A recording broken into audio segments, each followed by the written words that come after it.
Panorama group जो सोचता है वो करता है। देखिए, जो बम फोड़ने वाले थे अरविंद केजरीवाल, वो मुझे तो हमें तो इनफैक्ट कोई बम लगा नहीं कि कोई बम फोड़ दिया उन्होंने। जैसे ही ये घिरते हैं, जैसे इनको लगता है कि अब इनकी नैया डूबने वाली है, जी। ये ऑपरेशन लोटस, ये इस तरह की बातें करने लग जाते हैं। सर लेकिन आतिशी मारलेना सबूत पेश नहीं कर पा रही है, अब दुर्गेश पाठक भी ऐसा बयान दे रहा है। और आतिशी मारलेना एक थकी हुई, एक फेल मंत्री हैं। जी। कि अग्नि परीक्षा से हम गुजरेंगे और जब मैं लौटा हूं तो आपको फेंक के दूं या उसमें नाटक करके दूं, तो ये भी एक तरह की बेईमानी है, ये एक मक्कारी है। पनोरमा ग्रुप जो सोचता है वो करता है। हमारे साथ बातचीत करने के लिए दिल्ली सरकार के पूर्व मंत्री और बीजेपी नेता राजकुमार आनंद है। सर, आम आदमी पार्टी के विधायक दुर्गेश पाठक अब आरोप लगा रहे हैं कि भाजपा ऑपरेशन लोटस चला रही है, इसको कैसे देखते हैं? हर 6 महीने बाद, हर 1 साल बाद इनको ऑपरेशन लोटस चलता हुआ दिखाई देने लग जाता है। जब जी। मैं इनके साथ सदन में था, विधानसभा में था, तब भी यही नाटक होता था। जैसे ही ये घिरते हैं, जैसे इनको लगता है कि अब इनकी नैया डूबने वाली है, जी। ये ऑपरेशन लोटस, ये इस तरह की बातें करने लग जाते हैं। जी। ठीक है? तो पहले भी आतिशी मारलेना जी जो मुख्यमंत्री बनने वाली हैं, जी। वो भी ये बातें कर चुकी हैं और आज तक केस भुगत रही हैं। अब दुर्गेश पाठक को नया-नया ये शौक चढ़ा है, वो भी भुगतेंगे आगे। सर लेकिन आतिशी मारलेना सबूत पेश नहीं कर पा रही है, अब दुर्गेश पाठक भी ऐसा बयान दे रहा है।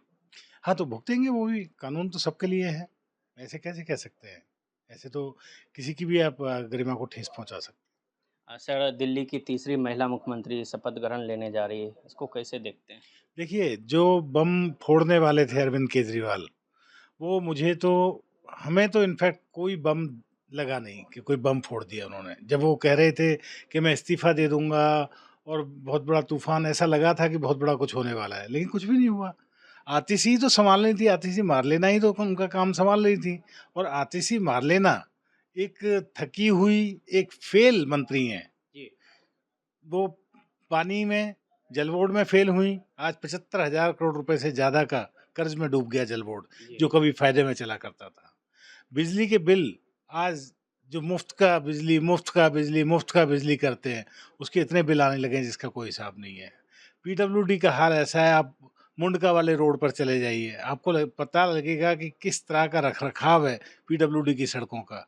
तो पीडब्ल्यूडी डिपार्टमेंट भी इन्हीं के पास था।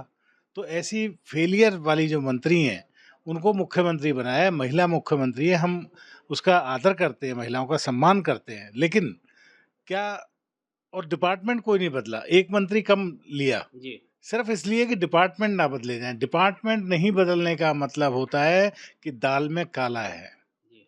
अब बहुत बड़ा आरोप भी लगा रहा है कि कुछ काला है तभी डिपार्टमेंट नहीं बदला। हाँ, देखिए ना, आप मुख्यमंत्री जो पहले थे, उस प्रोटोकॉल पे तो एक मंत्री और बनना चाहिए जी। था। ये है मेरा। सर, शीश महल खाली होने वाला, अरविंद केजरीवाल बोल रहे हैं कि हम अब आम लोगों की तरह ज़िंदगी जिएँगे। दूसरी तरफ वो बोल रहे हैं कि अग्नि परीक्षा से हम गुज़रेंगे और जब 25 में बहुमत आएगी तब हम फिर से मुख्यमंत्री बनेंगे। राजपुर रोड पर एक कोठी थी, जी।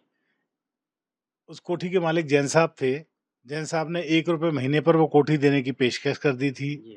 तब उस टाइम भी यही सब नाटक चला था कि मैं यहाँ रहूँगा, वहाँ रहूँगा। इनके और अब कल अचानक दुर्गेश पाठक के थ्रू ही मैंने सुना है कि उन्होंने राष्ट्रीय पार्टी के अध्यक्ष के नाते एक जी। आवास की माँग की है। जी। तो ये इनके ये सब चलता रहेगा। अगर उन्होंने सीएम से इस्तीफ़ा दे दिया है, तो आवास तो खाली करना ही पड़ेगा, उसमें नई बात क्या है? मैं आपसे कुछ ले लूँ, जी। आपका उधारी में या किसी चीज़ के मतलब बदले में, मतलब कुछ दिन के लिए, तो आखिर तो मुझे लौटाना पड़ेगा। और जब मैं लौटाऊँ तो आपको फेंक के दूँ या उसमें नाटक करके दूँ, तो ये भी एक तरह की बेईमानी है, ये एक मक्कारी है। सर, एक आखिरी सवाल, क्या लगता है कि आतिशी मारलेना के आने के बाद क्या कुछ बदलाव आएगा, कुछ चेंजेस आएँगे 4-5 वही तो महीने? मैंने आपको कहा कि कुछ भी बदलाव नहीं आएगा, क्योंकि कोई पोर्टफ़ोलियो किसी का किसी को नहीं गया। मेरे पास जो 7 पोर्टफ़ोलियो थे, मैं सुबह अखबार में पढ़ रहा था कि वो जी। सारे के सारे मुकेश जी के पास चले जाएँगे, जी। जो नए दलित मंत्री बने हैं। जी। मैंने तो उनको भी कहा, उनको नसीहत दी है, उनसे गुज़ारिश की है कि जिन मुद्दों पर मैंने अपनी कुर्सी को, मंत्री की कुर्सी को लात मार दी, जी। उ उन मुद्दों को आप उठाइए। आप उठाइए कि जो दलित कल्याण निधि का हज़ारों करोड़ रुपया डाइवर्ट कर दिया जाता है हर साल, घोटाला कर दिया जाता है उसमें, उसको आप भी आवाज़ उठाइए। जब डॉक फेलो, स्पेशलिस्ट और ये हज़ारों की तादाद में नौकरियां निकाली जाती हैं और उसमें बाबा साहेब के आरक्षण का पालन नहीं होता, संवैधानिक आरक्षण का पालन नहीं होता, उस बात को उठाएं मुकेश जी। उस बात को उठाएं मुकेश जी कि दिल्ली में इतनी सारी मंडियां हैं, उसका एक भी चेयरमैन दलित नहीं बनता। उस बात को उठाएं मुकेश जी कि जितनी सारे कॉलेज के बोर्ड है उसमें एक भी मंत्री, एक भी उसका चेयरमैन जी दलित नहीं होता। अगर वो इसको उठाएंगे तो मुझे बहुत खुशी होगी, अन्यथा जो दलितों के मंत्री हैं वो दलितों को धोखा देंगे। चलिए, ये थे हमारे साथ बातचीत करने के लिए दिल्ली सरकार के पूर्व मंत्री और बीजेपी नेता राजकुमार आनंद जी। आप देखते रहिए न्यूज़ 8।